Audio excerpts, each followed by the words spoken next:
A very good morning to all of you, my dear children. And yes, welcome to my SKI. And now today we are going to start our poetry. Next poem, The Trees. And yes, the first stanza is on your screen. Yes, in the first stanza, the poet imagines that the indoor plants are struggling to move out into the open space, and the space which once used to be occupied by the large forest but is bare to due to foolish human activities, and there are no trees, no forest, and hence no habitat for birds and insects. As there are no trees, there is no shadow even, and the sunlight does not make patterns on the ground as it used to do while passing throughout the trees' leaves. And the poet feels in the first stanza that the bare land without forest will again green with trees once the indoor plants succeed to breaking the barriers of glass walls of the houses. पहले stanza में जो poet है beautiful describe कर रही हैं कि वो जब खिड़की के पास अपने पत्र लेखन कर रही हैं, वो डिस्कस कर रही हैं जो कि अपनी आंखों से देख पा रही हैं, वो इमेजिन कर रही हैं और बता रही हैं कि जो जंगल आए दिन कट रहे हैं, हमारा हैबिटेट जो नेचुरल हैबिटेट जंगल लाइफ खत्म हो रही है, तो जो लोग पेड़ काट रहे हैं उनकी मदद करने के लिए जो हमारे इंडोर प्लांट्स हैं घर की चार दीवारी में यानी कि हमारे वरांडाज में लगे हुए जो प्लांट हैं मदद करने के लिए जा रहे हैं। किनकी? उन पेड़ों की जो कि जंगल तो तुम लोग खत्म कर दे रहे हो, तो कौन मदद करने आएगा भाई? इंसान तो आ ही नहीं रहे, इंसान तो खुद काट रहे हैं पेड़ों को, तो कौन आएगा मदद करने के लिए? भाई ये जो पेड़ घर के अंदर लगे हुए हैं ना, ये उनकी मदद करने के लिए घर से बाहर निकल रहे हैं, एस्केप कर रहे हैं, आजादी महसूस करना चाह रहे हैं कि भाई हम जा रहे हैं घर छोड़ छाड़ के, तुमसे ना होगा भैया, हम बचाएंगे अपने जंगल को। तुम तो काटे दे रहे हो, जंगल लाइफ खत्म कर दे रहे हो, और जो सूरज की किरणें हैं वो धरती पे पड़नी बंद हो जाएंगी, एवोपरेट होना बंद हो जाएगा, वाटर वेपर बनने बंद हो जाएंगे, बारिश आनी बंद हो जाएगी। तुम तो समझोगे नहीं भैया, हम खुद चल देते हैं भैया छोड़ छाड़ के अपने बरांडे को, हम जा रहे हैं जंगल अपने जंगल को बचाने के लिए। तुम ना सिर्फ जंगल खत्म कर रहे हो, बल्कि पेड़ पेड़ पौधों के साथ में तुम पशु पक्षियों की लाइफ भी खत्म कर रहे हो, इंसेक्ट की जो कि पेड़ों की जड़ों में रहते हैं, उनका हैबिटेट भी तुमने खत्म कर दिया है, सब कुछ खत्म कर चले जा रहे हो, ऐसे तो काम चलेगा नहीं। तो भाई हम लोग ही जा रहे हैं, हम लोग मुशक्कत कर करके अपने जंगल लाइफ को बचा लेंगे, और हम ही देखना हम लोग करके दिखाएंगे, तुम्हारे बस की नहीं है। इन सब चीजों को इमेजिन कर रही है पोइट अपने दिमाग के अंदर, कि वो महसूस कर पा रही है कि जो उनके घर के अंदर लगे हुए पेड़ हैं वो कैनोपीज को तोड़ने की कोशिश कर रहे हैं, यानी कि पेड़ों के ऊपर जो लगी हुई ग्लासेस होते हैं, आपने देखा होगा वरांडास के अंदर कुछ लोग अपने कैनोपीज लगा लेते हैं, ग्रीन ग्लासेस शीट्स लगा लेते हैं गार्डन को सुंदर दिखाने के लिए। तो वो इमेजिन कर रही है कि सभी पेड़ शाखाएं वृक्ष कोपले और जड़ें कोशिश कर रही हैं एस्केप करने की, घर को, घर के वरांडे को, इंडोर प्लांटेशन को खत्म करने की कोशिश कर रही हैं, और वो जा रही हैं बाहर की ओर। भाई हम जा रहे हैं मदद करने के लिए, किसकी? जंगल की, जहां तुम लोगों ने उन पक्षियों का घर छीन लिया है, इंसेक्ट का घर छीन लिया है, पशुओं का घर छीन लिया है। अब तुमको तो होश है नहीं, पेड़ काटोगे इवेपोरेशन होना बंद हो जाएगा, वाटर वेपर बनने लग जाएंगे, आने वाले टाइम में तुम्हें बारिश भी देखने को नहीं मिलेगी। तो भाई तुम तो रहने दो, तुमसे तो होगा नहीं, तुम तो काटे ले रहे हो पेड़ों को, जंगलों को। हम जा रहे हैं खुद उनकी मदद करने के लिए, किनकी? जंगल की। तो इमेजिनेशन चल रही है यहाँ पर पोएट की बहुत ब्यूटीफुल तरीके से। नेचर पोइट है एड्राइन रिच, और ब्यूटीफुल डिस्क्राइब कर रही है अपनी इमेजिनेशन को, जो कि वो देख पा रही है, सुन और महसूस कर पा रही है उन वृक्षों को। Second stanza is on your screen, and yes, you can read out from your textbook. In the second stanza, the poet personifies the trees and the roots, leaves, branches, etc., and it gives us the idea how each one is struggling to break out the stalk in the hurry, and hurry to return the forest, and the roots of indoor plants are working and emerge throughout the cracks in the veranda's floor, and the leaves are trying to cross the glass barrier and the windows. Similarly, the twigs too have been extolling to go out there, and all their might to be free from the styling atmosphere of the houses to move upon an open forest with large sky and overhead. And this movement is slow and unsteadily, like to movement patient who has been discharged from the hospital but still lacks the former energy to work steadily. Discuss किया गया है आपके second stanza के अंदर कि सभी जो roots हैं पेड़ों की, आपने देखा होगा आपके वरांडा के अंदर कोई पेड़ पुराना लगा हुआ हो, तो वो कई बार फर्श को क्रैक कर देता है। तो इमेजिन कर रही है पोएट उस चीज को कि जैसा कि वो अपना पेड़ जो है अपने पैरों को, अपने फीट्स को बाहर उठाने की कोशिश कर रहा है और कोशिश कर रहा है बाहर निकलने की।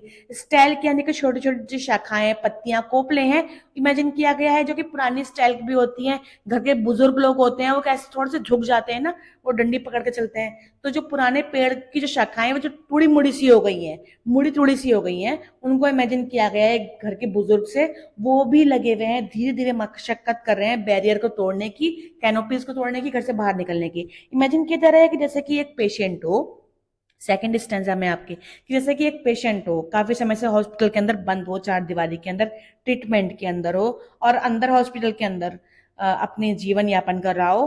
तो मानो जैसे कि वो महसूस कर रही है उन ट्रीज और शाखाओं को बाहर निकलने की कोशिश करते हुए देख करके, इमेजिन कर रही है कि जैसे कि एक पेशेंट हो, उसको छुट्टी मिल गई हो, उसको लीव मिल गई हो, उसको डिस्चार्ज मिल गया हो, और वो क्या करता है, हबड़ तबड़ में भागने की कोशिश करता है ना, कि भाई भागो अब यहाँ से अपने घर की ओर। उसको नेचुरल हैबिटेट में भागने का मन करता है, अपने घर की ओर आने का मन करता है, अपने गली मोहल्ले में घूमने का मन करता है। वो इमेजिन कर रही है इस लाइफ को, जब वो सभी पेड़, शाखाएं और कोपले कोशिश कर रही हैं घर के बैरियर को तोड़ने की और फर्श फ्लोर को तोड़ने की, घर से बाहर निकलने की अपने नेचुरल हैबिटेट में। वो इमेजिन कर रही है कि जैसे हॉस्पिटल में बंद एक मरीज हो, पेशेंट हो, वो घर से बाहर निकलने के लिए कोशिश करता हो, जैसे कि हॉस्पिटल से उसको लीव मिल गई हो, छुट्टी मिल गई हो, और वो कोशिश कर रहा है कि वो बाहर भागे। हबड़ तबड़ में वो कुछ सामान यहाँ फेंकेगा, कुछ सामान वहां रखेगा, उसे कुछ होश नहीं होगा, सुध बुध नहीं होगा। भाई यही खुशी काफी होगी कि वो अपने घर की ओर जा रहा है, तो वो कुछ भी करके भागने की कोशिश करेगा। और वो उसको इमेजिन कर रही है एक पेशेंट से कि वो घर जाने की कोशिश कर रहा है, और वो कितना खुश है। थर्ड स्टेंजा है आपका on your skin, and yes you can read out from your textbook also. In this third stanza the poet want to describe the unaware of the plants and silent departure from her house. And the poet is busy writing letters in the it is night time, and there is a freshness in the open night sky with the moon and shining above. And however, the poet is sensitive enough to notice the smell of leaf and a lag that reaches her. And presently the mind is occupied the numerous thoughts, and she hopes to feel relaxed the next day.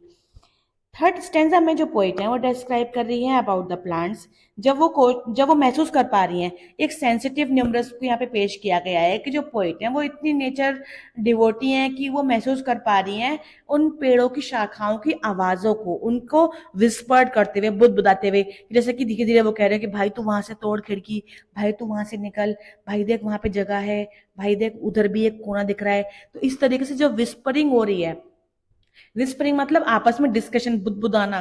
तो जो वो poet है ना, वो अपनी language में बता रही है कि मैं महसूस कर पा रही हूँ उन शाखाओं की आवाजों को, उनकी स्मेल को, कि वो लोग आपस में क्या डिस्कस कर रही हैं, कितनी खुश हैं। और जैसे कि हमारी नाइट को सिग्निफिकेंस किया जाता है एक गहरी अंधेरी रात से, तो यहाँ पे डिस्कस किया गया नाइट कितनी खुश नसीब है ना, कितनी खुश नसीब रात्रि है यार ये, कि देखो सभी पेड़, सभी घर के सभी सभी लोग यूनाइटेड होकर के कोशिश कर रहे हैं घर से बाहर निकलने की, आजाद हो जाने की, खुली हवा में रहने की, और कोशिश कर रहे हैं घर से बाहर निकलने की और अपने नेचुरल हैबिटेट की मदद करने की। देखिए कितनी अच्छी सोच है उन पेड़ों की, कि वो खुद जा रहे हैं मदद करने के लिए। भाई तुमसे ना होगा, हम तो चले अपने देश भैया मतलब बचाने के लिए पेड़ पौधों को, तुम तो काटे ले रहे हो हमारे भाई बहनों को, तुम्हें खुद को नहीं पता तुम्हारा खुद का ही नुकसान हो जाएगा, इसलिए भाई टाटा बाय बाय, हम तो चले भैया मदद करने के लिए किनकी, अपने नेचुरल हैबिटेट की। तो थर्ड स्टैंजा में जो पोइट है ब्यूटीफुल पर्सोनिफाइज कर रही है, एक सिंबॉलिक पोयम है आपकी, और इसमें वो हर चीज को डिस्कस कर रही है हर एक सुंदर तरीके से। थर्ड स्टेंजा में उनकी आवाज को डिस्कस किया गया है, उनकी स्मेल को डिस्कस किया गया है, क्योंकि वो सेंसिटिव इनफ है to notice the smell of leaves and elect to reach her. And जो उनका दिमाग है presently is occupied with the numerous thought of hope, और एक आशा में है कि जो अगली रात है कितनी खुश नसीबी लेकर के आएगी, जब ये सभी पेड़, प्लांट्स, कोपलें आजाद महसूस करेंगी घर से बाहर निकलने के लिए। कितना मजा आएगा, वो रात कितनी खुश नसीब है कि अगले दिन कितना अच्छा सवेरा होगा, कि सब लोग आजाद हो चुके होंगे, नेचुरल हैबिटेट में जा चुके होंगे, पेड़ों को बचा चुके होंगे जो कि तुम लोग नष्ट किए दे रहे हो, पक्षियों का घर खत्म कर दिया, इंसेक्ट जो कि जड़ों में रहते थे उनको तो तुमने मार के खत्म कर ही दिया है, पशु हैं वो तुम्हारे घर में तो रह नहीं सकते, वो भी मर ही जाएंगे। तो इन सब चीजों को बचाने के लिए नेचर जो मशक्कत कर रही है उसको डिस्कशन किया गया है आपके थर्ड stanza में। And now the fourth stanza is on your screen and you can read out from your textbook also. Yes, this is very necessary. In the fourth stanza, the poet invites our attention to exotic movement when the indoor plants have been successful to breaking the glass barriers. Oh my God!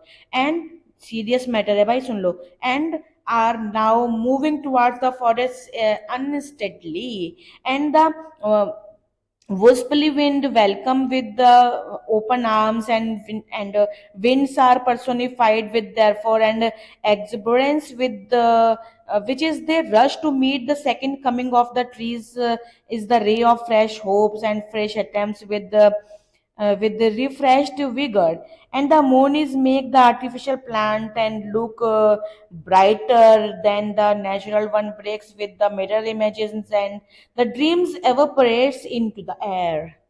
Fourth stanza में poet ने beautiful describe किया है महिलाओं के सशक्तिकरण को उन पेड़ों से इमेजिन करते हुए कि जैसे कि पुराने जमाने की महिलाएं थी, उनको इतने राइट भी नहीं थे कि वो अपना वोट दे करके आए, इतना भी राइट नहीं था पहले औरतों को, इतना भी राइट नहीं था कि वो घर से बाहर निकल सके, कुछ कार्य कर सके। लेकिन आज के क्षेत्र में महिलाएं बहुत आगे बढ़ रही हैं भाई। तो इमेजिन कर रही है उन पेड़ों की, जैसे कि ये रात कितनी खुशनसीब है ना कि ये महिलाओं से इमेजिन करते हुए कि पुरानी जो औरतें थी घर के अंदर बंद रहती थी, आज वो आजाद हो चुकी हैं खुली हवा में। नेचर उनकी जो हवा है, नेचर उनकी स्वागत के लिए क्लैपिंग कर रही है, उनका दिल खोल के स्वागत कर रही है। और चंद्रमा, भाई चंद्रमा का रोल देखो, चंद्रमा कोशिश कर रहा है अपना अपना तेज, अपना क्राउन पेड़ों की बड़ी शाखाओं को पहना दिया है उसने कि भाई आओ, खुले दिल से आपका स्वागत है इस खुली हवा के अंदर।